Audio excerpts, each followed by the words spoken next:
फैगौ आसाम आयेन आफादनि बिसायख'थियाव 42 नं अदालगुरि बिधानसभा बियाबनिफ्राय एनडिए बिजाथि रिहन दैमारिखौ देरहासार होनो थाखाय फोसावदिंनाय गोख्रों हाबाफारि जागासिनो दं।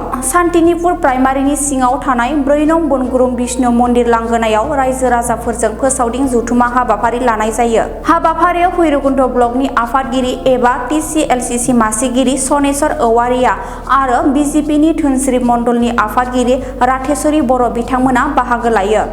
फैगौ 9 एप्रिलाव जानो गोनां आसाम बिधानसभा बिसायख'थिनि थाखाय 4 नं बनगुरुं गामियाव बिपिएफ दोलोनि बिसायख'थिनि फोसावदिं हाबाफारि।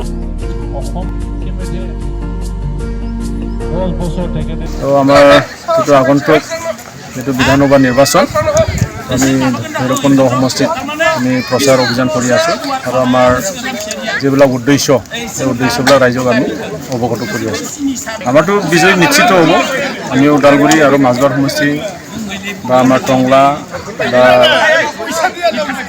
ভেৰগাঁও আমি এনডিএ হিচাপে বিজয় হৈ যাম। তেখেতে প্ৰাক্তন আপচুৰ সভাপতি হ'লেও বিশেষ প্ৰভাৱ পেলাব নোৱাৰিব আৰু ৰাজনীতিক ফিল্ডত তেখেতে নতুন, তো সেই হিচাপে ৰাইজে তেখেতক ইমান বিশ্বাস লোৱা নাই।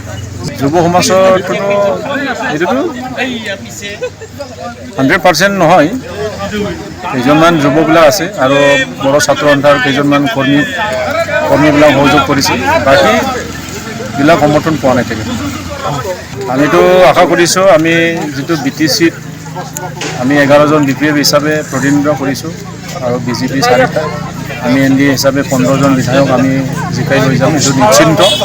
আৰু আমি আশা কৰিছোঁ আমাৰ ৰিহন दैमारि ছাৰক আমি মন্ত্ৰী পাম আৰু তেখেতে মন্ত্ৰীত্ব যদি দায়িত্বভাৰ পায় বহুতখিনি কাম কৰিব আৰু তেখেতে এজন অভিজ্ঞতা সম্পন্ন থকা ব্যক্তি আছে। আমাৰ এই ভৰলা নদীৰ ওচৰত যিটো নদীৰ ওপৰত আমি ব্ৰিজ বনোৱাৰ কাৰণে ইতিমধ্যে আমি সিদ্ধান্ত লৈছোঁ আৰু এইটো টেণ্ডাৰ হ'বই এই নিৰ্বাচনৰ পিছতে ইয়াৰ নিবিদা লোৱা হ'ব।